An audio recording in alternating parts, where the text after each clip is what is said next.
Hello everyone, welcome to the Silicon Gurukul. ये topic कई competitive examinations के लिए बहुत इंपॉर्टेंट है। सो अगर आप UPSC, state PCS, SSC, railway, banking या किसी भी कॉम्पिटिटिव एग्जामिनेशन की प्रिपरेशन कर रहे हैं तो इस सेशन के लास्ट तक बने रहिए, बिकॉज आपके लिए ये सेशन बहुत यूजफुल रहने वाला है। Now the topic is about Wildlife Licensing Rules 2024।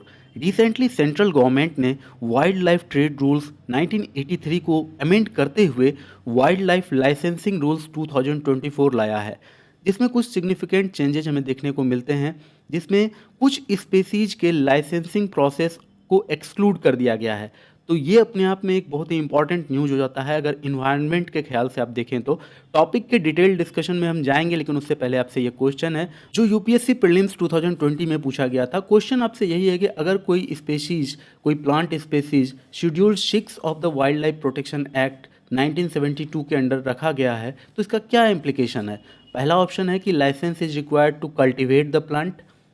दूसरा ऑप्शन है such a plant can not be cultivated under any circumstances. Schedule 6 की बात हो रही है, ठीक है। And third option, it is a genetically modified crop plant. Fourth option, such a plant is invasive and harmful to the ecosystem. तो here are the four options. Right answer आपको मिलेगा टॉपिक के डिटेल डिस्कशन में। Now some facts about wildlife licensing rules 2024। याद रखना 1983 में सबसे पहले लाया गया था वाइल्ड लाइफ लाइसेंसिंग रूल्स, और उसके बाद इस तरह का रिवीजन पहली बार हुआ है 2024 में, जिसे 16 जनवरी 2024 से ऑपरेशनल कर दिया जाएगा। इसे समझने के लिए हमें समझना होगा कि वाइल्ड लाइफ प्रोटेक्शन एक्ट 1972 में दो शेड्यूल्स डाले गए थे, शेड्यूल 1 एंड शेड्यूल 2। शेड्यूल 1 में वैसे वाइल्ड एनिमल्स को एनलिस्ट किया गया है जिन्हें अटमोस्ट प्रोटेक्शन की रिक्वायरमेंट है, जैसे टाइगर्स, एलिफेंट, राइनोज। आप सबको पता है कि ये क्रिटिकली इंडेंजर्ड हैं, और ऐसी स्थिति में इनको ज़रूरत है कि बहुत अधिक प्रोटेक्शन मिले सरकार की तरफ से। सरकार इसके ट्रेड पर बिल्कुल ही बैन लगाए, या फिर इनसे रिलेटेड किसी भी तरह का इनका हंटिंग को एकदम बैन किया जाए। तो इस तरह की बातें शेड्यूल 1 में लिखी गई है, और शेड्यूल 1 में होने का मतलब ही है कि उन्हें सरकार की तरफ से बहुत अधिक प्रोटेक्शन मिला हुआ है।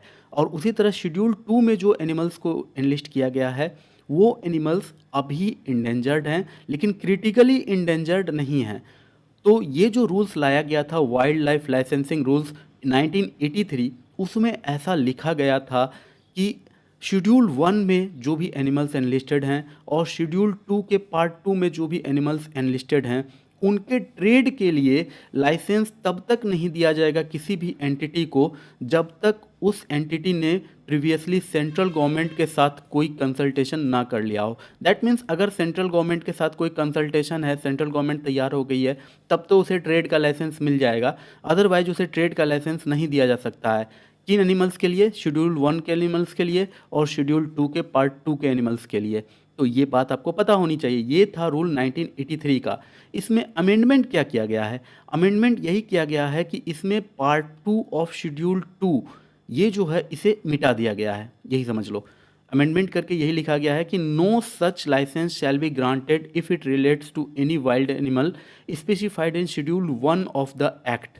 यहाँ पर ये बात हटा दी गई है। दैट मीन्स अब शेड्यूल 2 के पार्ट 2 के एनिमल्स के ट्रेड के लिए लाइसेंस प्रोवाइड किया जा सकता है, और उसके लाइसेंस के लिए अब सेंट्रल गवर्नमेंट से किसी भी तरह के प्रीवियस कंसल्टेशन की कोई ज़रूरत नहीं है।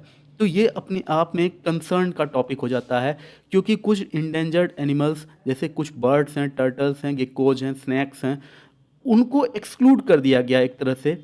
यानी कि इनके ट्रेड के लिए अब लाइसेंसिंग की रेस्ट्रिक्शंस बहुत कम हो गई है। सेंट्रल गवर्नमेंट से कंसल्टेशन की कोई ज़रूरत नहीं है। लाइसेंसिंग का प्रोसेस अब इजी हो गया, यानी कि इनका ट्रेड हो सकता है।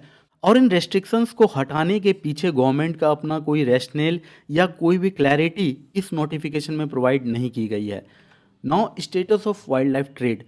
इंडिया एक बायोडाइवर्स कंट्री है। वर्ल्ड में जितने भी वाइल्ड लाइफ स्पेसीज अब तक में जाने गए हैं, उनमें से 6.5% केवल इंडिया में है। वर्ल्ड के टोटल मैमल्स में से 7.6% स्पेसीज इंडिया में हैं। वर्ल्ड के टोटल बर्ड्स में से 12.6% स्पेसीज इंडिया में हैं। लेकिन यहाँ एक दुख की बात भी यह है कि वर्ल्ड के टॉप 20 कंट्रीज़ जहाँ वाइल्ड लाइफ ट्रैफिकिंग होता है उसमें से एक इंडिया भी है, और वर्ल्ड के टॉप 10 कंट्रीज़ जहाँ वाइल्ड लाइफ ट्रैफिकिंग एयरवे के द्वारा होता है उसमें भी इंडिया इंक्लूडेड है। तो ये इंडिया के लिए बहुत ही बुरी बात है। वर्ल्ड वाइल्ड लाइफ रिपोर्ट 2020 के अनुसार United Nations office on drugs and crimes ने 1999 से लेकर 2018 तक में 6000 different species of flora and fauna को सीज किया है globally. In India, wildlife trade includes diverse products including mongoose hair, snake skins, rhino के horns, टाइगर एंड लियोपार्ड के पंजे यानी क्लॉज, बोन्स, स्किन्स, विस्कर्स, ये सब टाइगर और लियोपार्ड के ट्रेड होते हैं। एलिफेंट के टस्क, डियर के antlers, turtle shells, medicinal plants, timber and caged birds such as parakeets, mynas, munias etc, तो इन सब का ट्रेड ग्लोबली होता है। और एयरवे की बात करें तो टॉप 10 कंट्रीज में इंडिया इंक्लूडेड है। 1972 में वाइल्ड लाइफ प्रोटेक्शन एक्ट लाया गया था, जो वाइल्ड एनिमल्स और प्लांट्स के वेरियस स्पीसीज के प्रोटेक्शन के लिए एक लीगल फ्रेमवर्क प्रोवाइड करता है। 1972 में जब इस एक्ट को लाया गया था तो उसमें टोटल 6 शेड्यूल्स डाले गए थे, जिसमें प्लांट्स और एनिमल्स को एनलिस्ट किया गया था। उन्हें varying degree of protection and monitoring दिया गया था। ये प्रोविजन किया गया था कि गवर्नमेंट शेड्यूल के अकॉर्डिंग उनको प्रोटेक्शन देगी, उनका मॉनिटरिंग करेगी। अगर शेड्यूल 1 में कोई एनिमल है तो उसके सबसे अधिक प्रोटेक्शन, शेड्यूल 2 में कोई एनिमल है तो उसे थोड़ा कम प्रोटेक्शन। तो इस तरह से 6 शेड्यूल्स थे टोटल। तो wild life protection amendment act 2022 लाया गया था, जिसमें पहले जो टोटल 6 शेड्यूल्स थे उनको घटाकर, उनको रिड्यूस कर टोटल 4 शेड्यूल्स अब कर दिया गया है। तो 4 शेड्यूल्स कौन कौन है? तो शेड्यूल 1 में वैसे एनिमल स्पेसीज को एनलिस्ट किया गया है जो हाईएस्ट लेवल ऑफ प्रोटेक्शन अभी इंजॉय करते हैं। शेड्यूल 2 में वैसे एनिमल स्पेसीज हैं जिनको लेसर डिग्री ऑफ प्रोटेक्शन दिया गया है। शेड्यूल 3 में प्रोटेक्टेड प्लांट स्पेसीज हैं।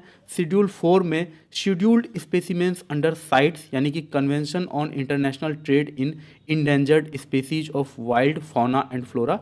तो शेड्यूल 4 में ऐसे शेड्यूल्ड स्पेसिमेंस को रखे गए हैं। तो याद रखना, ये अमेंडमेंट 2022 में किया गया था और क्वेश्चन पूछा गया था 2020 में। तो 2020 का क्वेश्चन था कि शेड्यूल 6 में कोई प्लांट है तो उसका क्या इम्प्लीकेशन है। तो उसका इम्प्लीकेशन यही था कि उस प्लांट के कल्टीवेशन के लिए आपको गवर्नमेंट से लाइसेंस लेना होगा। तो ये था ये topic. I hope you liked it.